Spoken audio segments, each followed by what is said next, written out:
E-Ether Radio siyapheka siyathulula sifundulula ama-talent senza konke lokho yabona uma ngitshela ngama-presenters asuka la akweminye imisakazo njengamanje might see ukuthi ngempela lekha kuyasetshenzwa. And right now good people, allow me to introduce our new member. His name is Mr. Nzama. My man, sawubona futhi. Ngiyaphila kodwa. Welcome home. Thank you so much. Tell us more about why you here. Ngiyabonga kakhulu futhi ukungamkela ngibingelele ababukele emakhaya esanibona nonke ngiyathemba niyaphila ingane zakwethu nonke lapho nikhona la kufinyelela khona e-Ether Radio. Ngiyabonga nje kakhulu ukuthi ngibe ingxenye yokuthi ngibe la sizokhuluma ngento ebaluleke kakhulu uhambo the journey. Uhambo the journey. Bekungekho lula ngana sekhaya nakhona ukuthi ngibe la namhlanje bekakubanga lula uyazi ukuthi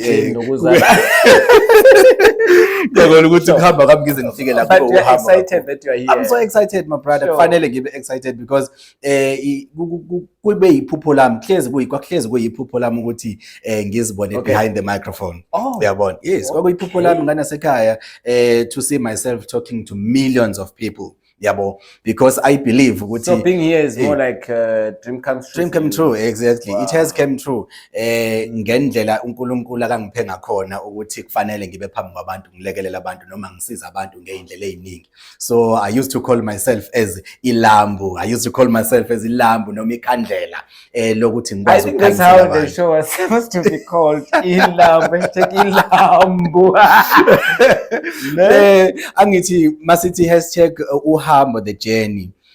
Ithiwe sizochaza khona sinikezane ulwazi ukuthi uhambo lwakho luhambe kanjani njengoba uzibiza get where you are. Exactly. Yabo ukuthi uzofinyelela kanjani la esengikhona. Noma la ngikhona ngingasho ukuthi ngiproud like I'm so very proud. No. Kodwa uNkulunkulu ngimbonga ngokuthi ukwazile ukungithatha la kade ngikhona wangibeka kuleli zinge ngikulona manje. Inhloso yami ukuthi ngizolekelela abantu manje emakhaya ukuthi yenze njani uzokwenza kanjani ukuthi uhambo lwakho lube. In short, uhambo the journey, what can we expect? Guest?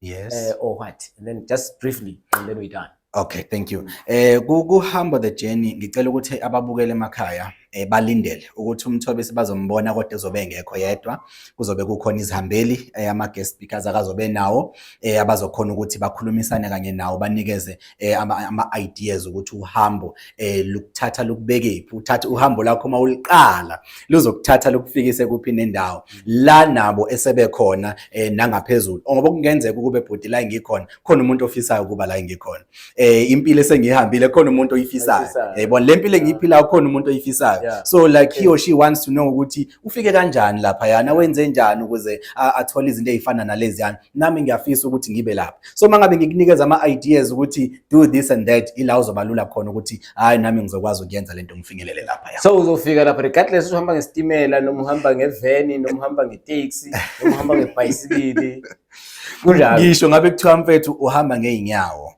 uzokwazi ukuthi ufinyelele khona ngisho bethi uhamba ngebhasi uhamba ngestimela uzofinyelela. Ayikho into ebalekile njengokuphokophela.